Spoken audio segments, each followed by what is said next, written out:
Welcome everyone. How are you? Oopsie wall.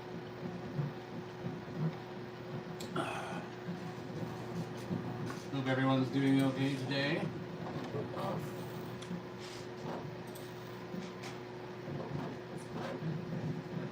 Do I have audio? That's the big question.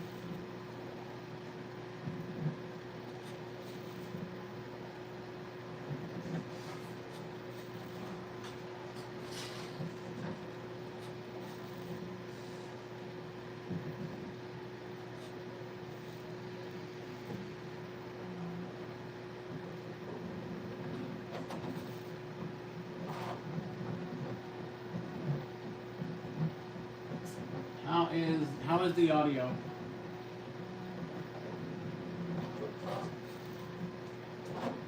Hold on a second, guys. We're gonna check the audio.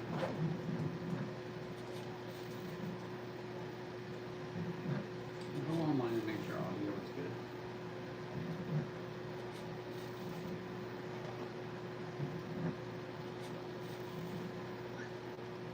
Looks like we have a couple people in. Audio is good. You should be able to hear me just fine. So, awesome. We're going to start talking about the drone that's going to be created. It's in the midst of being created. Here's one of the hub pieces. We're going to show that off in a minute. Printer is going. And we're here to talk about any other content on the channel that you're interested in. But mainly we're going to focus on the construction of the Shrike Ultra, because it is a 340 millimeter EDF system. So, and I don't mean as a whole, I mean each individual fan is 340 millimeters. And they are 11 blade. You've seen it before in some of the other shorts where I have different, hey Gloria, how's it going? Glad you're here.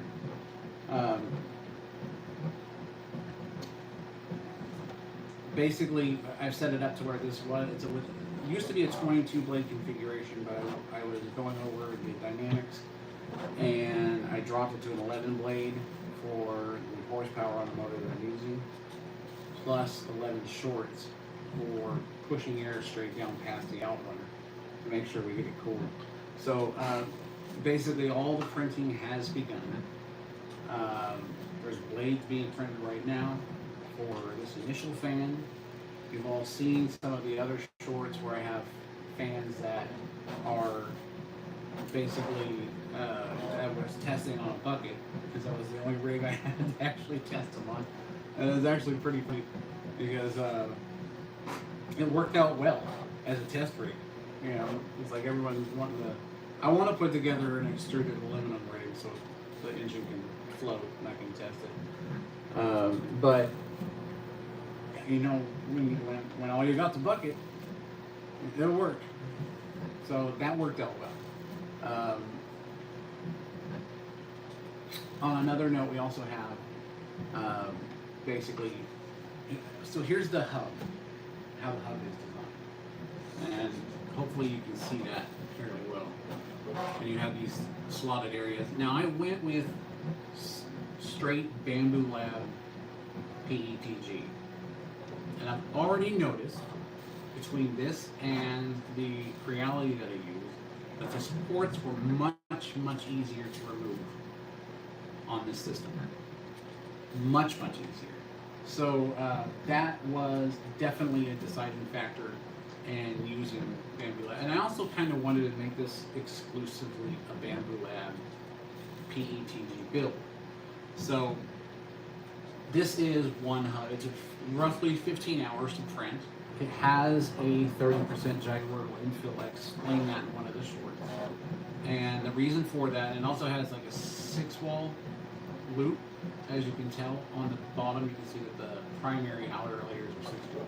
That makes these sections here solid, while having that sort of flexibility and expandability of the gyroidal infill.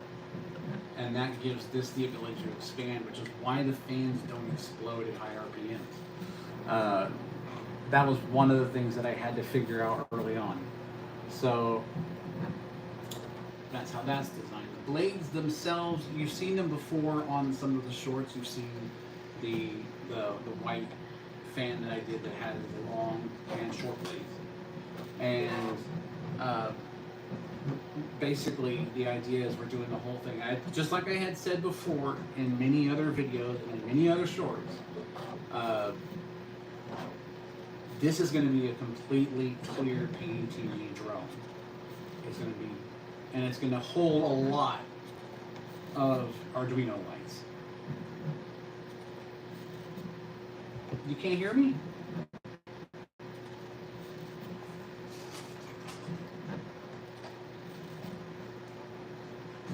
Is it low or you can't hear me at all?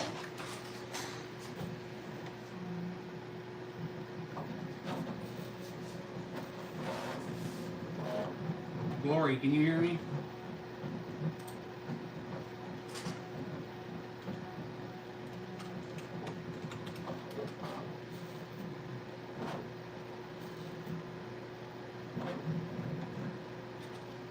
Oh, okay. I think it was because I may have to move the camera closer. Maybe that'll help a little bit.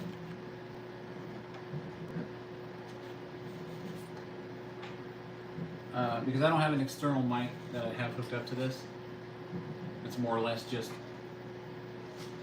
you know, me. Yeah, it shouldn't sound like that because usually I'll do these lives in the shop and it doesn't sound like that. Are you hearing the printer more over me than anything else?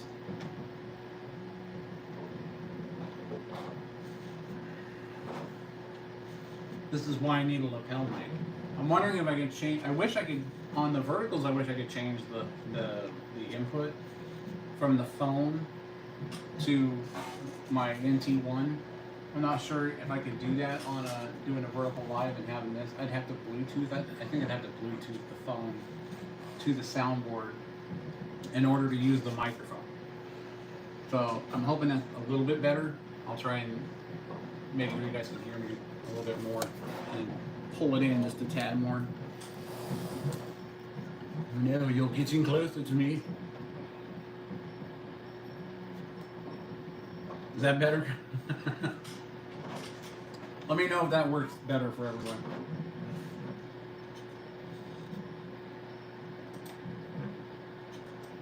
Because we want to make sure that it's everything, you know, everyone can hear.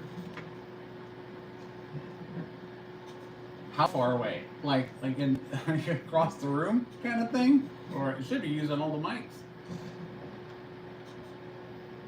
That's kind of weird. Because in the shop, you guys can hear me just fine. It's probably because I'm using the forward-facing camera on the live, so it's a possibility that that's what you're hearing. Okay, that's good. That's where we want to be. And I wanted to give you guys a little bit closer look too of this. This is it came out immaculate. This is why I wanted to use Bamboo Lab PETG, because of how it came out. I'm trying to get it in front of the camera. Even the supports down inside the holes here where I actually have threading, they just snap right out easy. I mean, just taking it off the plate, most of the supports fell right off on the outside upper rim here. And that's what I love about the quality of the Bamboo Lab PETG.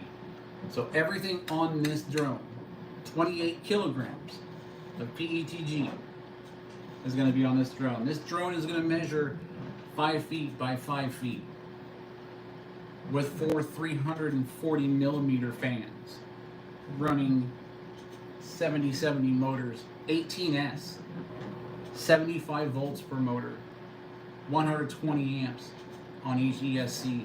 It's going to be insane. I had to make my own bus bar system in order to power this because they don't have a power distribution board for this, at least one that I could find commercially for the likes of me, you know. So the great part about that is because I'm developing my own power system, the whole thing can be, I can switch things out easy. I can switch out motors really easy with this design.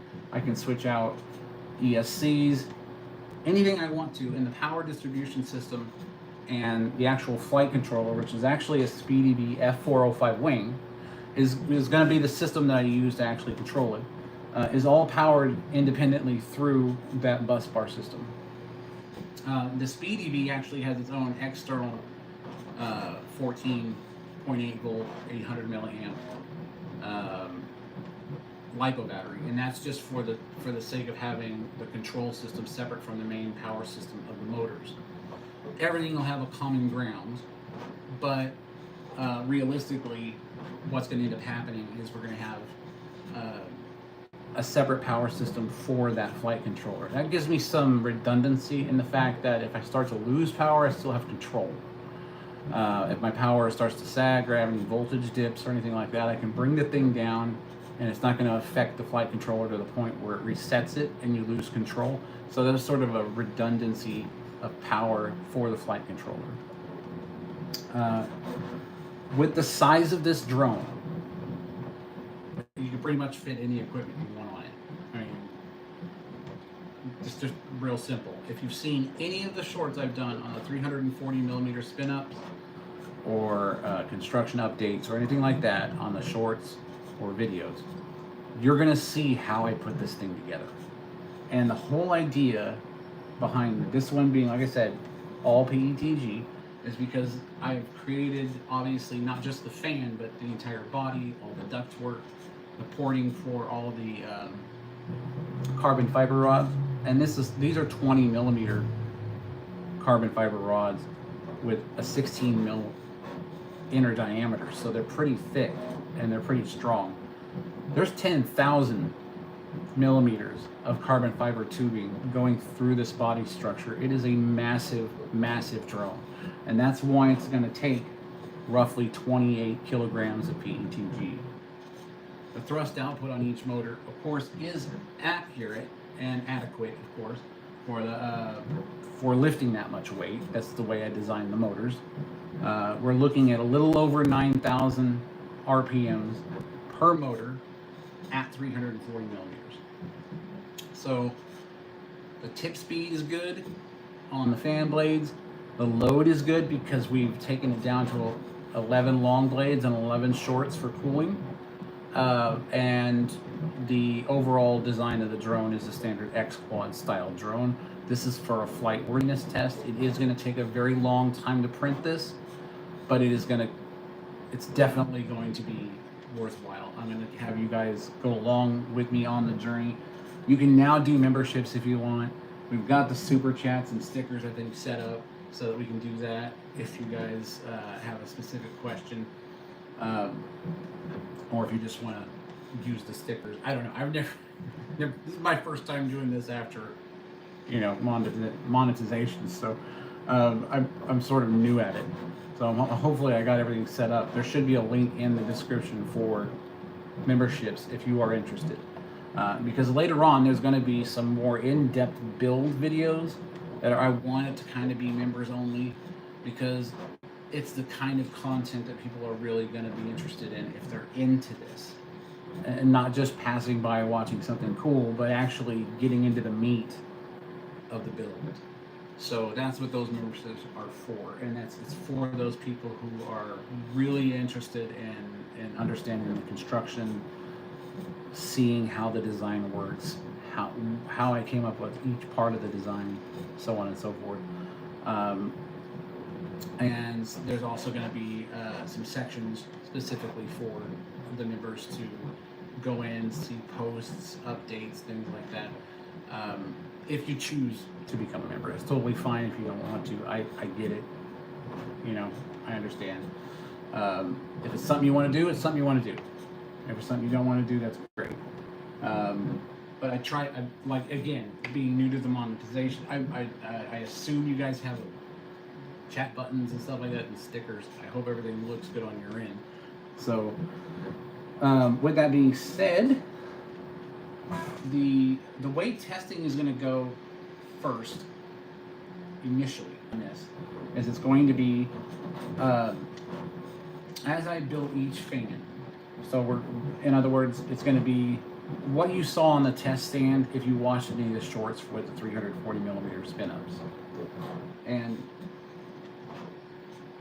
what I'm going to do is test each individual motor on the bucket as it's completely assembled. So it's going to be the hub, it's going to be all the blades, it's going to be the main shaft, the interior shaft, the hub, the complete stator section, the outer fan casing, the upper bearing hub section, which is the stabilization bearing for up here, and the motor mount itself, the motor, and then the ESC, which will be sitting on the table connected to the batteries, because we're not mounting those ESCs directly on these motors. After the outer casing is complete, you'll be able to see basically the entire fan, like basically the test fan. It's going to look exactly like the test fan, except PETG clear. The ductwork that goes on after each one of these fans are vetted, I'm going to go in and I'm going to add the ductwork. So the ductwork is 6 plates on the X1 carbon. That's how big the ductwork is for each one of these fans. It's 6 plates, and you have to assemble the ductwork around the fan. I know with the size there might be some gaps, but that's when you just take a slice, print it out, fill the gap, that kind of thing. The ductwork is more for wind flow and direction, and having my foot landing pads on the outsides of each one of the ducts because they're more cutaway duct. Kind of like the Shrike Concept drone in the playlist, the Shrike Concept. Yeah, there's a playlist called Shrike Concept drone, and in that you can see the same style of cutaway I did.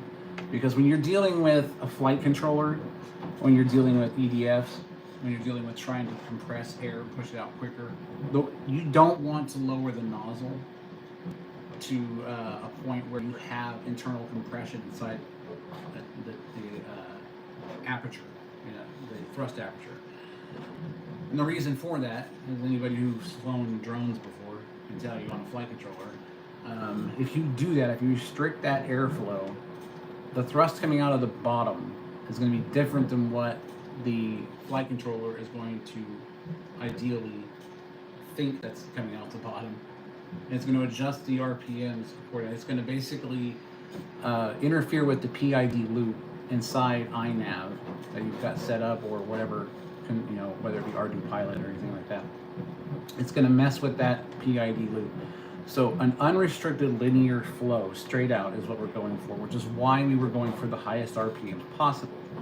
So at 18S, this will be going a little over 9,000, 9,600, 9.6, somewhere around there. It's voltage times kilovolts. So this also leaves me, the way it's designed, I can take the motor that I have for this setup that you've seen me test with before, and I can take that motor and completely swap it out with a different motor that'll handle 18S.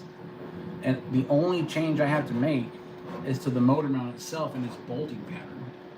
And then all I have to do is reprint that, which takes roughly half an hour, 45 minutes.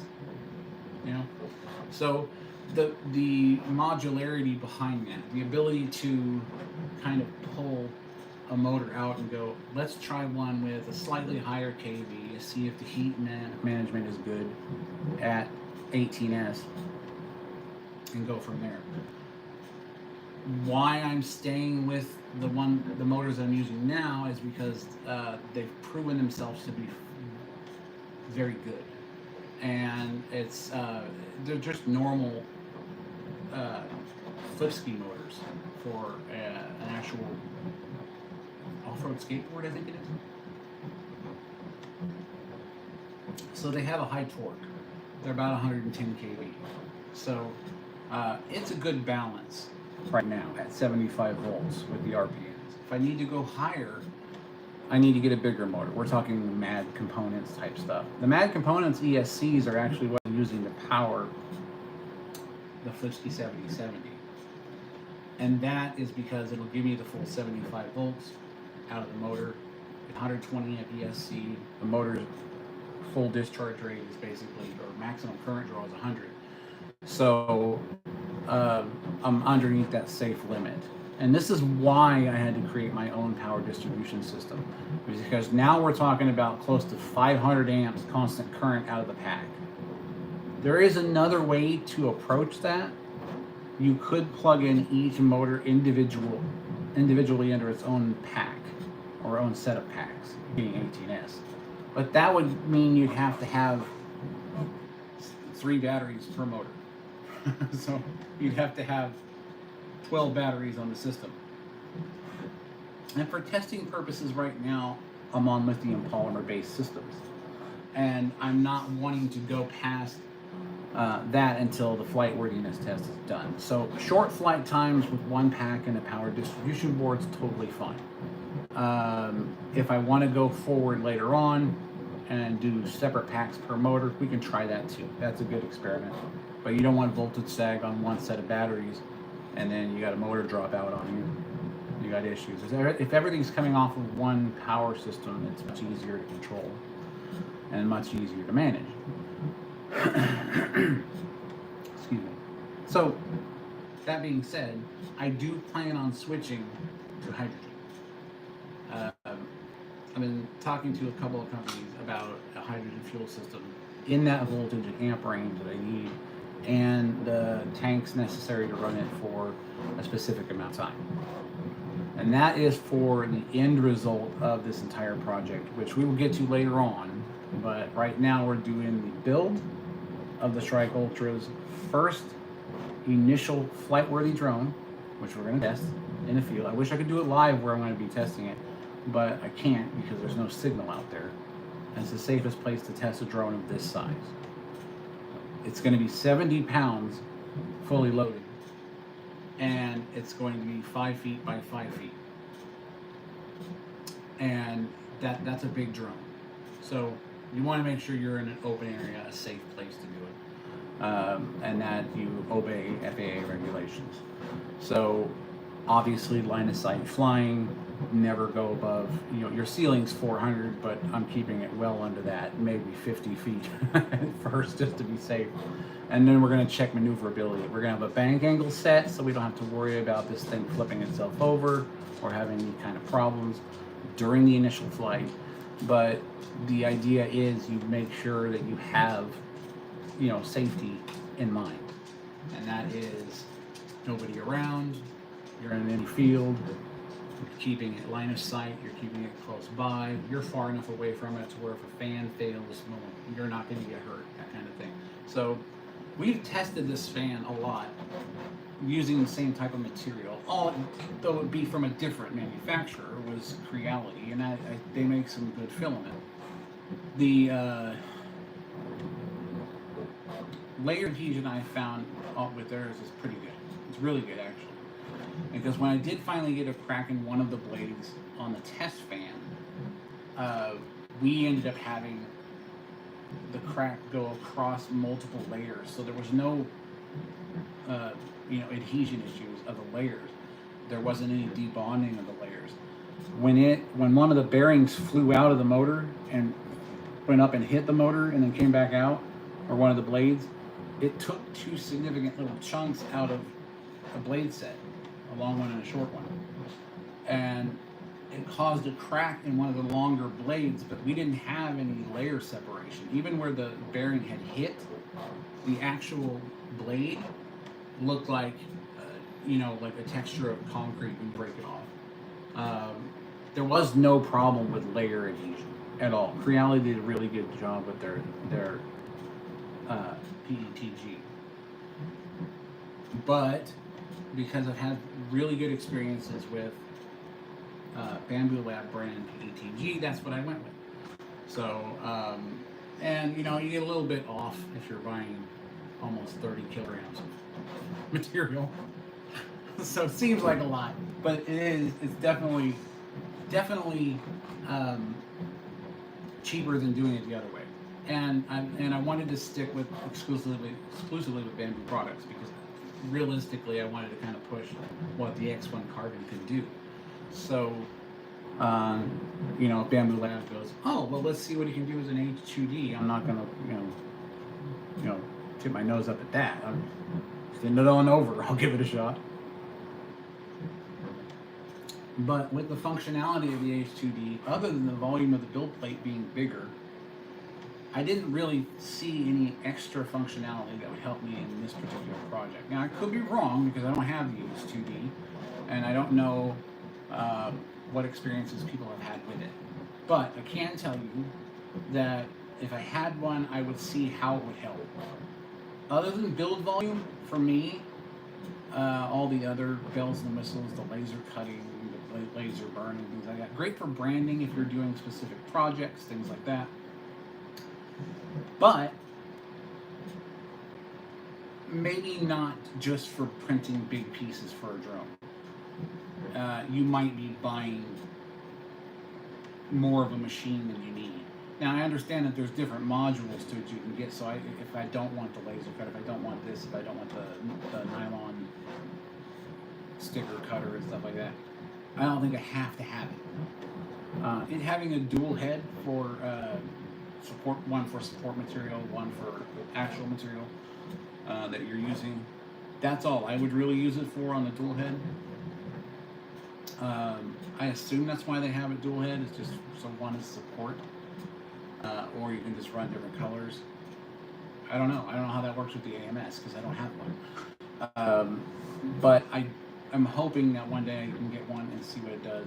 If anything, just for the more build volume on the system, because of the size of the stuff that I'm printing. So I mean, this is literally just the hub of one fan for one motor on the drone. So yeah. There's a lot going on here. So if anybody's watching that's interested in this kind of stuff, do you have any questions on what I'm doing? Have you seen any of my other content? If you have, then you'll understand where we're going with this whole thing. So if you have any questions for that, just let me know. If you have any ideas. I also wanted to talk about a few other drones regarding FPV, regarding what people are using for like filming with GoPro and things like that. Everyone seems to be kind of switching away from GoPro and going, let's do an Instacam, like an Insta360 or something like that. And I wasn't sure why. So I got a Hero 13 Black. It has overheated and shut down on me twice. So I don't know how the Insta360 cam work.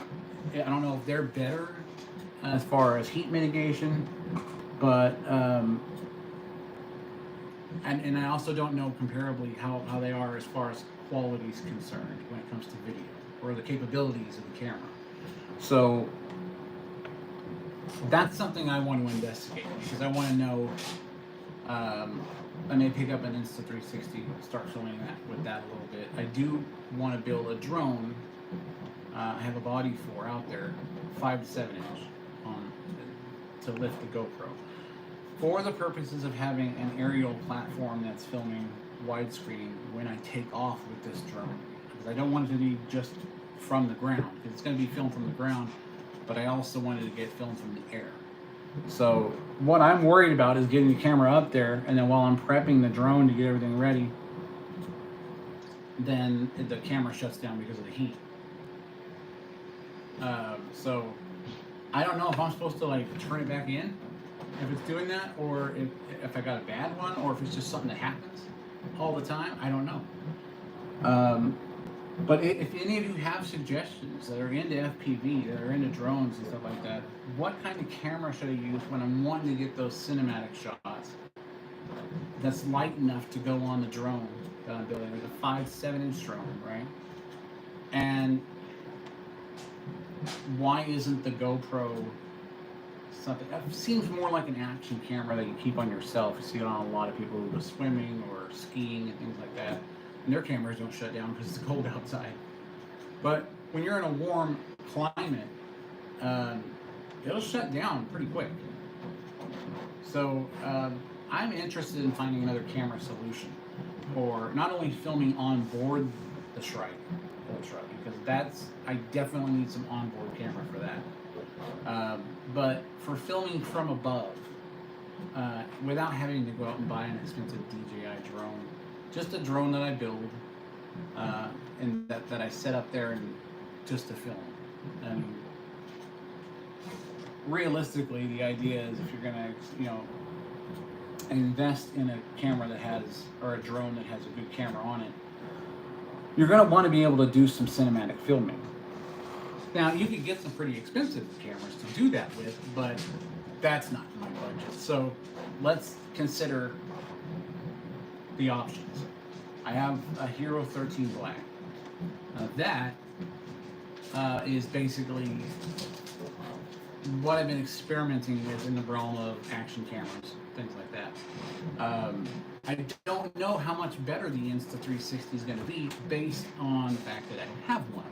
I could watch comparison videos and I can see what's better in the market. But you've got so many differences of opinions. You kind of have to consider, okay, this is my location, this is my current, constant humidity during the summer, constant temperature during the summer. How functional is this camera in this environment? Because if someone shows you a video of how much better the Insta is than the GoPro, and they're in a cold climate, they're in Colorado or something, and it's cold, and overheating isn't even a thought because you're not worrying about it at the time because of the season or whatever, how can you do a really, one-to-one comparison in that environment? Okay, well, because you have to bring it into a warm environment. That's where the issues are. When you get heat buildup, I don't know if the Insta is going to drop out just like the GoPro does in my climate. So that's something I want to study on and see exactly what kind of performance you get with the Insta360. As opposed to using the GoPro. The GoPro gives you some really good functionality for filming, especially when I'm wanting to film something like this. But again, I don't want to be in the air with this thing and then the camera goes dead and I don't know it until after I've landed. So I don't want to miss anything on the footage. So I know it's kind of a toss-up. I'm either going to put the camera just on the Shrike Ultra altogether and forget filming from above and film from the ground and on the main drone instead of filming the drone from above as it's lifting off. So I think what I'm going to end up doing is filming from the ground and having the GoPro on the Shrike on a wide angle so you kind of see all the fans going, and that'll give you sort of an onboard experience with the Shrike Ultra on a very big, very interesting drone powered by high-pass EDF engines. It's going to be exciting. It's going to be very exciting. Gurprit, sing, hello, how are you? Welcome to the chat. I hope I said the first name right. I apologize if I did. I do that a lot, okay? I just asked the wife. I do that a lot. I'll say a word and I'll say it completely wrong, and she'll be laughing at me because I'll be looking at it and go, oh yeah, I said that wrong. No, that's not what that means at all. But yeah, welcome to the chat. I appreciate it. You dropping by. I hope you like this type of content. So back to what I was saying about the cameras. Has anybody had any experience with any of the action cameras that you would say are better than the GoPro Hero 13 Black, but can still give you the same kind of quality? Well, my question to the public is, has anybody had that experience? Like, oh, I got a GoPro Hero 13 Black, or I got a GoPro, and it didn't really function the way I wanted to. I went and got an Insta, and I got everything I wanted. And then in what application were you using it? Was it it skateboarding? Was it flying an aircraft? Was it flying a drone? What was the application? Because that's the real question.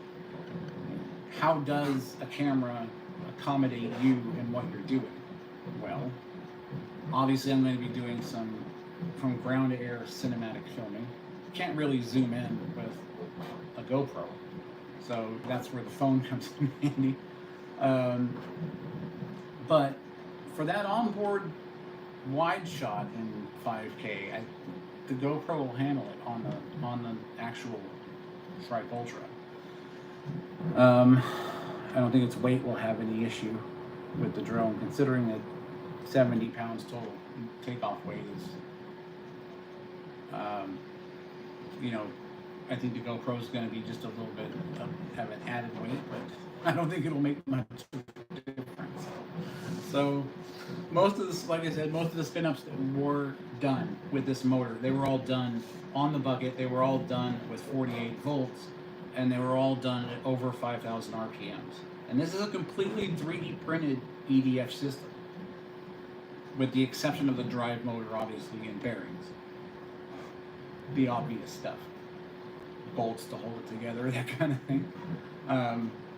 When I say 3D printed, I mean the fan hub, the fan blades, the main shaft, the outer casing, the body, the stator, everything. Everything except the bearings and bolts and the motor. All 3D printed. The entire body is all 3D printed, especially, well, you do have the carbon fiber reinforcements, but who doesn't do that in a 3D printed aircraft? So, yeah, basically 99% of this drone is 3D printed. And I mean, just to hold one of the fan hubs in your hand and realize how big this drone's going to be, that kind of puts things into perspective. Because from end to end, you're talking 340 millimeters on this thing. Very aggressive, high-pitched fan, but 11 blades, and then 11 shorts that are channeled into a cooling area for the outrunner, like I said, underneath. But just look at the scale of this. This is just the center hub of this fan. I'm going to have 4 complete motors on a huge drone. This is going to be the biggest printing job I've ever done in my life. A 28 kilogram print for one object. For one. That to me is an accomplishment in itself. I think that is awesome. If that's something that interests you, please subscribe to the channel. You can become a member now. I do have Patreon. I do have a couple other links you can check out. I have Instagram. I have Facebook, things like that. I've been trying to work across multiple platforms. I can tell you it gets a little bit overwhelming at times, but I'm making it work. So if you like this kind of content and you are wanting to see this build in progress, you're not required to become a member for that. The in-depth videos, the more the member videos that I was talking about, like I said, was the really kind of the meat of the inside of the power system and everything else and how it's constructed. Those kind of videos are going to be member videos, because it's a lot of work. So it's going to be longer run videos. It'll be like a series. Okay? It was a series that you can binge watch. So that'll be fun. I just want people to get involved in this as well. And once I get a viable system in place, this original system here is something I'm going to make available. Because the overall, while this is the flight worthiness test, the engines are stationary. I have other plans for the version 2 Shrike Ultra. So I'm already constantly designing stuff. So there are going to be adaptations to this drone. that are outside of just the flight worthiness test, where we're going to be doing hovering, we're going to be doing drone maneuvering, things like that. Definitely not acro mode. I can promise you that. We're not doing acro mode with this one. Unless it's stable enough, then I might try it. Because I have been practicing with acro. I'm not the best at it. I haven't been doing it FPV. I've been doing it line of sight. But I do have a program where I can take my TX16S and I can plug it in as, which is a drone controller, and that's from Radio Master, and I can plug it up to my computer and go into the app, and I can actually practice acro flying. It's probably not real world accurate. It's as close as you can get, but it did teach me a lot about it, and it's so much different than like if you're flying a DJI drone that has self-stabilization on, and you're flying it aggressively and it looks really cool. You're not doing all that control. And you're pointing in the direction, you're picking up speed. But I'm going to be honest with you, when I switched over to acro, I realized how much control is taken out of your hands for the sake of stability when it comes to running a self-stabilizing drone in an angle mode like a DJI drone, things like that. They're great drones, I'm not saying they're not. There's so much taken out of your hands when it comes to control. And that amazed me when I finally flew acro and noticed the difference. That's what amazed me.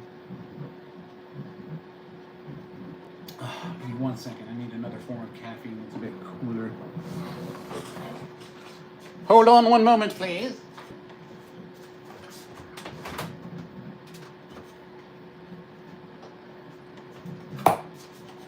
I also need to show you guys the other fans. I'm going to bring in that piece. So 1 second.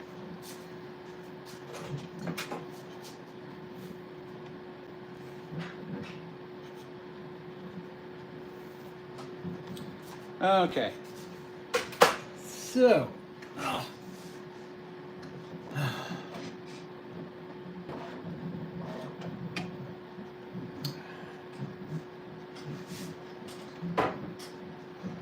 All right. So this is the hub, like I told you, for the 340. This one's the one that had the 2 chipped blades on it, so I removed those so that I could go ahead and replace them with a couple of clear ones. And then we're going to test this fan some more. On some of the tests, I noticed that my front stabilization bearing was getting, the housing was getting pushed up against by the fan, which is why I incorporated a tapered roller bearing at the bottom of the shaft behind the main hub, so that this, when it pushes up, doesn't push into that stabilizer. And that stabilizer is really just meant to keep the fan nice and stable, because it spins on a 6204, 6203 bearing in the front, housing it, which is bolted to the fan casing on the outside, on the front. Then the shaft goes through the hub and has a tapered roller bearing back here. So that's going to keep it. Well, there's also another set of bearings on the shaft that are around the main shaft, and then the tapered roller bearing, and then the other bearing up here. So it's stabilized at a horizontal ground plane, regular drone flight scenario, and a bank angle scenario. So that was the purpose behind making sure that I had that front bearing in there, and I had that tapered roller bearing here too, so that so it can't push itself forward anymore with the torque it was producing, and push against that outer casing and melt it of that other bearing that keeps it on the vertical. So this is the blade configuration. Obviously, I did remove those other 2 blades. Waldo! We found Waldo again! Hi, Waldo! Say hi to Waldo, everyone! I have literally been the only one on YouTube to find Waldo. So, this is the fan's configuration here. These smaller blades here are just for pushing to the cooling area of the system. to cool the system. These are your main pushers here. And the whole thing sits inside of a very large fan casing. The whole thing looks smaller just as a fan, trust me. Now it's all going to be this. And it'll be able to diffuse that Arduino light pretty good. So glad you're here, Waldo. We've missed you so much. We thought we'd never find you. How long have we been looking for Waldo? Everybody knows. How long have we been looking for Waldo? Come on.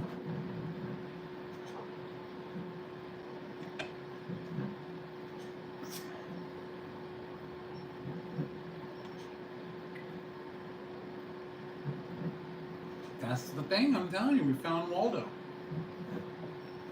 I may be a little bit older than most of the people in the chat for that joke.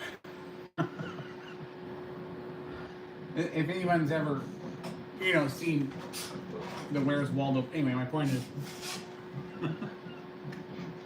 we want to have fun here on these chats as well as talk about the drone. So if anyone has any specific questions, Waldo doesn't know. Waldo himself doesn't know. Well, of course he doesn't. He was the one that's been missing for so long.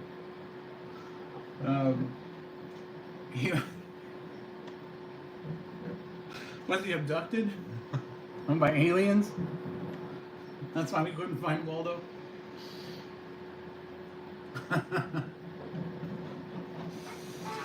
So does anybody have any questions about the Shrike Ultra drone?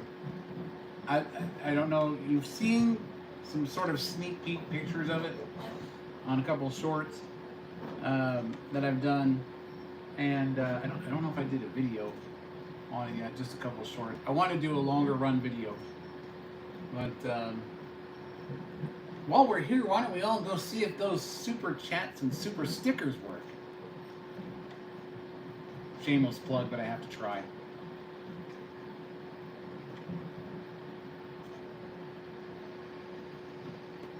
You own the world. You actually had the game on the NES. Oh man, who doesn't remember the NES?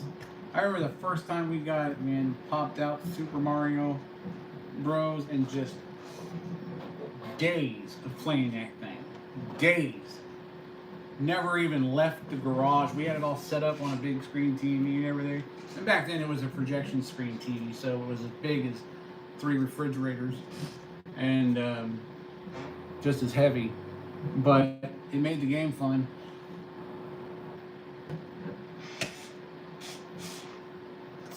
Oh, I missed that.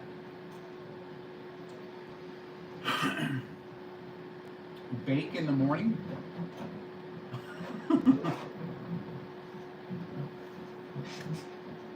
Waldo, what are you talking about, man?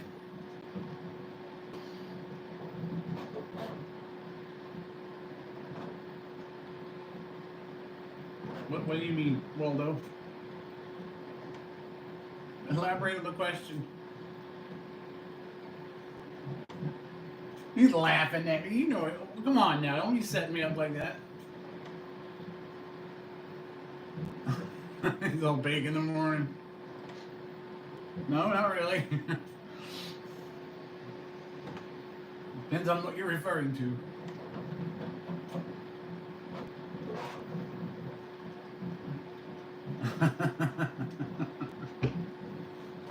I hope you guys are having a great day. I really do. I'm just waiting for some people to ask me, about the drone. What am I doing it for? How much thrust does it have? That kind of stuff. And anybody interested, or we can talk about something else if you want to. The NES is definitely something we could talk about. I remember that one. Who remembers? Oh man, was it Mega Man? It was Mega Man on the Nintendo. Am I right? It was Mega Man.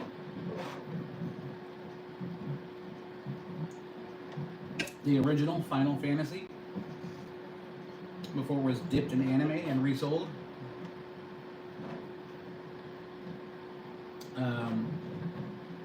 my brother was a Final Fantasy fiend on the NES.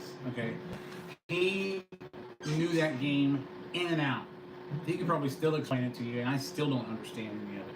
I did at the time, watching him play it and everything, but it was amazing how much information you had to actually remember to play that game. It was a good game, don't get me wrong, but yeah, it was an intense game. Minecraft? I was never on the NES. Was it? No. It looks like it was.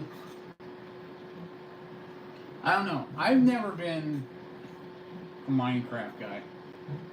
As you can see from some of my game streams, or if you've ever watched any of them, Star Citizen and Red Dead, and Glory is trying his best to keep me from losing it on Red Dead. Okay? Because on Red Dead, I try to do a mission, I get in trouble, and then I become the bad guy, and now I'm fighting people off, and now I have a $900 bounty in that game. I'm still trying to pay off. All because the girl wants to help. Oh, I'm hurt. She got to get off. She tries to rob me. I shot her. In that game, I assume I could have hogtied her, but then she had friends with her that had guns too that were shooting at me. So I don't know what I should have done in that situation. And a very bad Tuesday, but we got better. Oh no.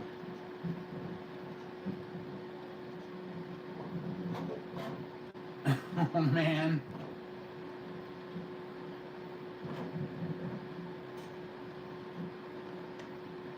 They just dropped a butt? They just dumped it there?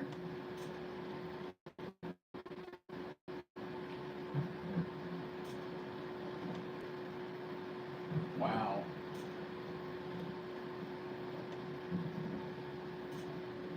Oh my gosh. That's a lot to happen at once, right? Sorry to hear that, Glory. Was there anything good in the garbage?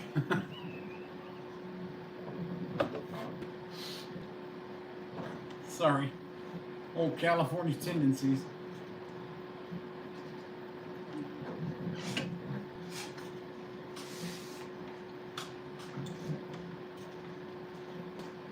Yeah. Yeah, I bet.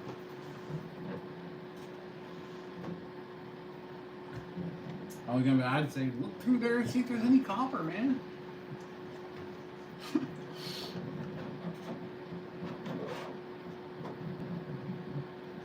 What? How did that happen?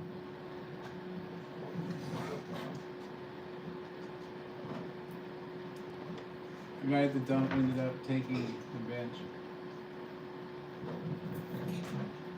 Your roof fell off.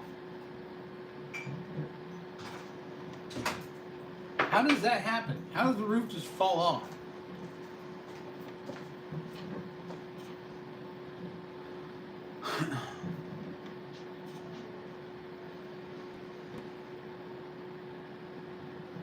Wow.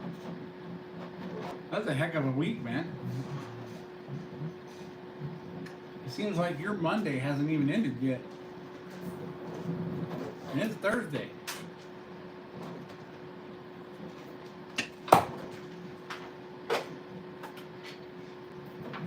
Oh, okay. So it doesn't matter that it just went airborne on the way home, right?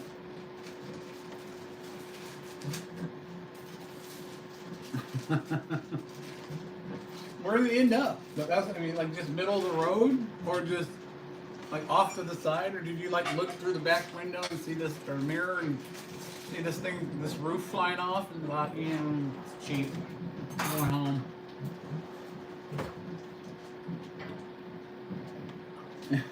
Yeah, I'd say so, man. That's not cool. Oh man. So who's gonna be my first sticker? I don't know if you guys have the buttons. I don't know if I did any of this right. Do you guys have the stickers or the super chat thingies up there? I want to make sure I'm doing this right.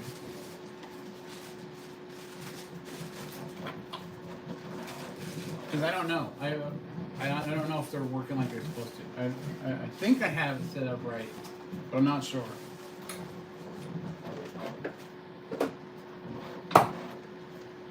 Oh, I can't wait for you guys to see this thing go. Next couple of lives we're going to be doing is going to be, it's going to be after all the blades are printed on this. I'll do some shorts for updates on that.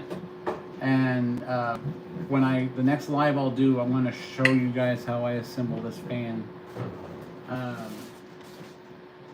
Basically insert all the blades, and then after that we'll do another live where I'm going to be working on the stator hub, because on this system here, once I get that main shaft through the stator hub, it's one piece. It has to be. It's printed material, so you have to think of adding epoxy to certain parts of it. Once this is CNC'd, once this is a milled object, then we can add the bolt holes to retain specific parts and things like that. But when it comes down to the 3D print, the layer adhesion, the reason why I have a center hexagonal shaft into the main shaft that comes off this is because you have to make sure that's not going to come apart. So once we get everything seated, once the fan is assembled and has everything seated into it, and it goes through the main hub, after the stators are on it, because the main hub is separate from the outer stator, so you have to tab everything together, glue it, if you want to. I'm going to use epoxy this time. Everything else was friction fit before, and it's still held together at 5,000 RPM. This fan here, this is all friction fit, which is why I was able to take the two damaged blades from the bearing that popped out and just tap them back out and tap them back in. Now I may keep it friction fit for that purpose, but there is if the stator itself doesn't come off because because of the way the tapered roller bearing goes in, and the fact that I have to epoxy the main shaft in, then this all becomes one unit. In other words, so I could use the 8mm bolts to hold it in place, and after epoxying it, and then remove that if I wanted to remove some weight or leave those in there for stability. There's probably one way I could do the back end of the actual main shaft that intersects with the hub, and that's to do a 3D thread. The only thing I'm worried about on those is that I'm worried about it coming apart at the layer line, where each of the layer lines are, where they go together. I'm worried about layer adhesion with a thread to push that bearing in, because it's going to put a lot of torque back on that thread, and that might actually break at that point. And I still have to epoxy the main shaft in through here, all the way through the actual shaft itself, because it's printed in a direction where the grain, basically, the print lines are in a separate direction. They're not vertical. They're horizontal, in a sense, to this. In other words, that main shaft locks that whole back shaft together, so that even though it's printed layer by layer this way direction, the shaft going this way is going to reinforce all of that. So you don't really sacrifice much by doing it that way, because worst case scenario is I have to pop off the end of that, and then or cut through the end of that back part of the shaft, and then pull the front part out. I can talk, I promise. And I can pull the front part out, and then I can just, if I have to, I can reprint the back half. What won't be epoxied into place is this fan hub itself. It's not going to be epoxied onto the end of the shaft where the actual tapered roller bearing is pushed up against the rear hub. So this will still be something you can pull off, even if you have to sacrifice the end of the shaft, pull the motor mount off, sacrifice the end of that shaft. Because it's a 3D printed object, we have to consider that. It's 9,000 RPMs we're dealing with, lots of torque on the motor, lots of lift. So we don't want it coming apart. So I'm going to use a slow curing epoxy when I put that back in together to make sure that not only that the tapered roller bearing is snug the way it's supposed to be inside the system, but that we don't have any separation at the back end where the collet is attached to the motor's main drive shaft. So yeah, that's what we're talking about. So when I'm able to CNC this, where this is done out of an aircraft grade aluminum, which surprisingly I'm betting is probably going to be the same weight as this with the infill, if not lighter. Then we can start putting in parts at the end of the main shaft where you have set screws all the way around and they're even, and we don't have to worry about, we can take them straight out and then pull the main shaft out, and everything will be an alloy, so I don't have to worry about the weaknesses of the smaller holes in the outer diameter of the shaft. Who's South American? Waldo, I have no idea. I assume you and other people like it. So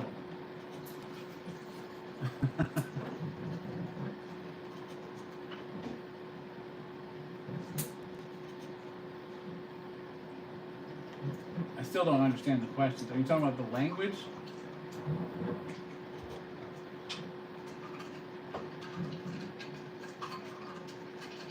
I don't know if you're talking about the language or not, man. Or if you're making a joke. I'm lost on that one.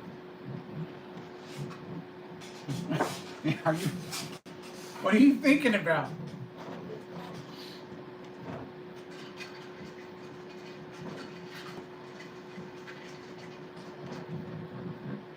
Tell me what you're thinking, because to be honest, I don't know what you're saying.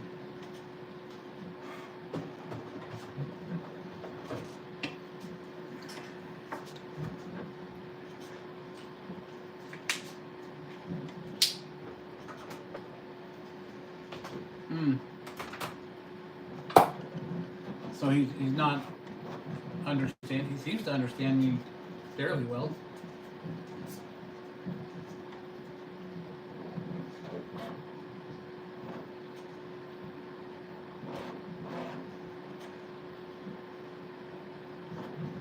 I don't know what all that is, Waldo. Use the stickers. Just click the little dollar sign on there. Just put up a sticker. I want to see if this works. What do you mean you might be getting 10%? 10% of what?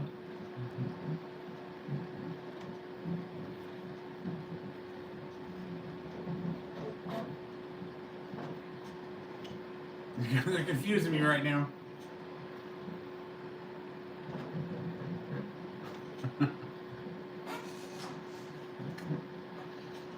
Oh, man. Oh, I understand what you're saying. Okay. I get it. I think he gets me. I think he likes what we're doing here. I think he thinks it's cool. And it's always cool when we find Waldo, right?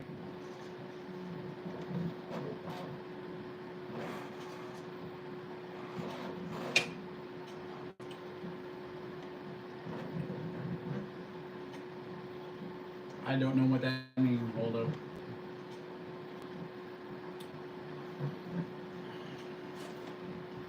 I really wish I did. But I'm not going to assume. Oh, another bit of good news. As you noticed from the name, I'm officially LLC, which is awesome. because that is going to help me, especially when it comes to procuring higher voltage power systems from places like APD, who kind of stopped selling to the drone enthusiast market, which was kind of a bummer. But so I had to go out and basically, drop a dime in order to get an LLC, which is fine, because now I can order some of their power drives. Unfortunately for me, they have a power system that can actually power the drone that I've built, so I have to build my own, which is fine. That's part of the experience. That's part of, getting in there and figuring things out. That's where the engineering comes into play. Okay, well, they don't have a power distribution board that can handle 18S, 75 volts at 500 amps. Well, now you're getting into like stuff you can build with from a hardware store. Bus bars, things like that, bolts, eyelets to put on the end of the ESCs, that kind of thing.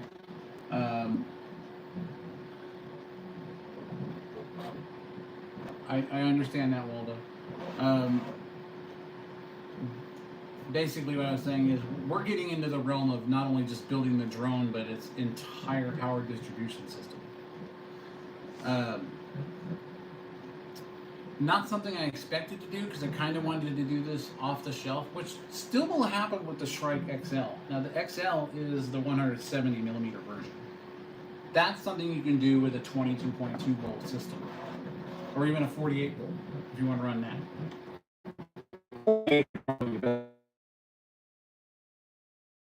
But the kV turbo motor on 22.2 volts, that thing put out some power for 170 millimeters, and that's in the Stubby Fan playlist. I think you'll find that one useful. So, hold on a second. This is a remote. Thank you for my reminder. So the Stubby Fan did put out a lot. So at the XL, I was going to do with the 170s, but I kind of got caught up in the 340 millimeter, the Ultra, because I was working on a geared system, which I still may, but the weight of the motor is a concern for me with a system that small. Connor, hi, how you doing? Welcome. So the 170 is not going to run on a gear system. It's going to be direct drive.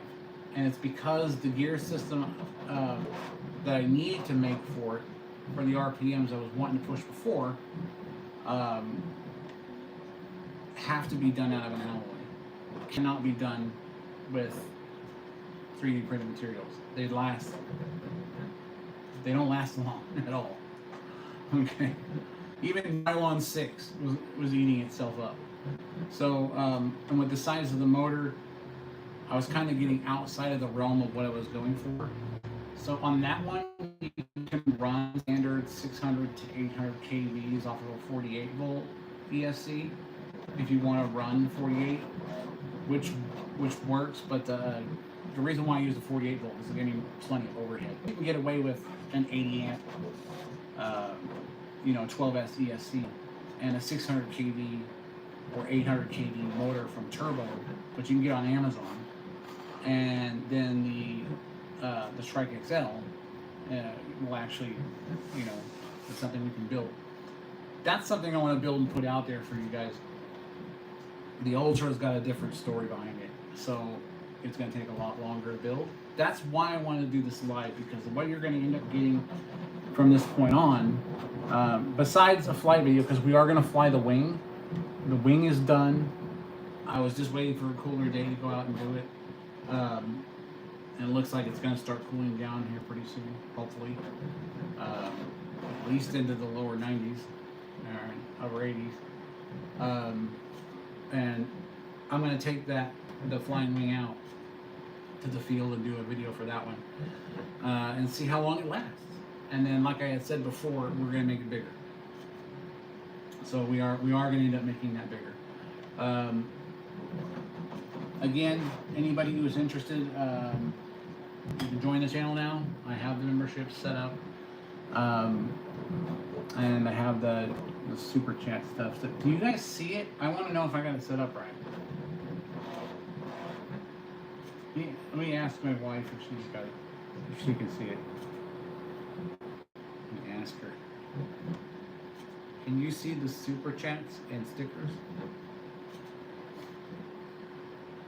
She's probably watching me right now on the live and going, why can't you just say it on the live?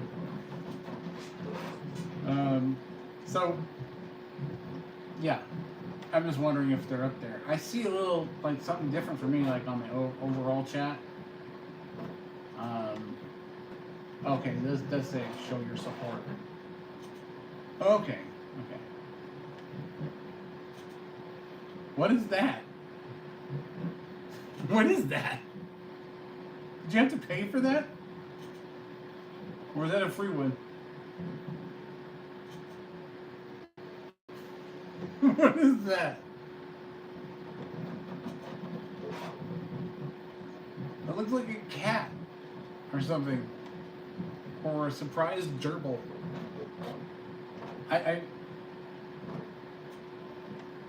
What stickers do they have on this thing?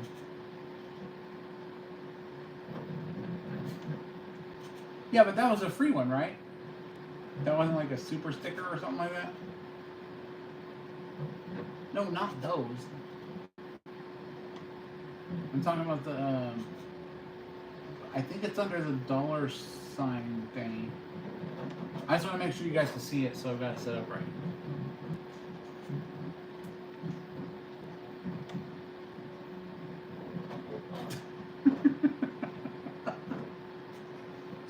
Those are cool.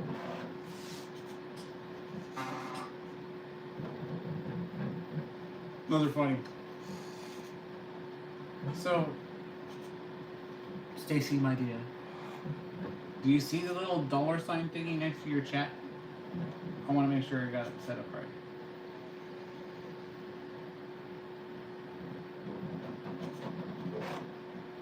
I don't know how much delay I've got, so.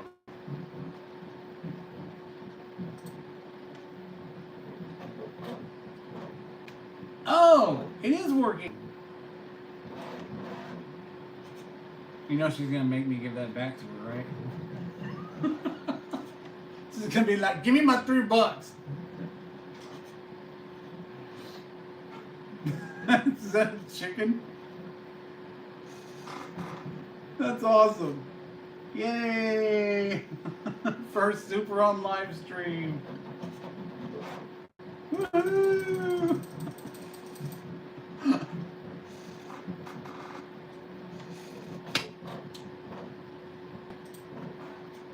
A book?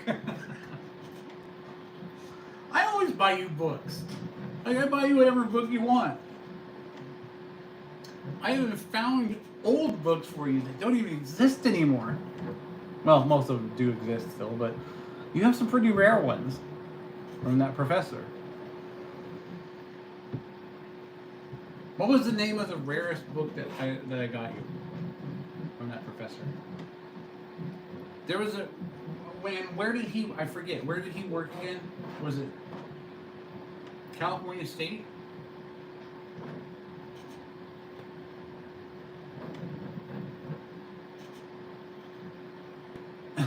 I bet you are. No, what's the rarest book you have from that collection that I got for you? Oh, you'd have to look. Okay. Stan State. Oh, he was in Stan State. There was a professor, may he rest in peace, he passed away. One of his neighbors, or one of my neighbors, was related to him, and we found some beautiful, beautiful literature that he had, because he was, I believe, he was an English teacher, but I think he was an English teacher. And we have some books that I've never even seen before. heard of. It's just very, very ornate book.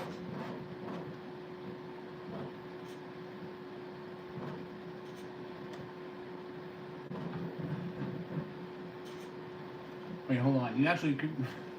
The group of girls at the restaurant in the 20s. That you didn't know how to read?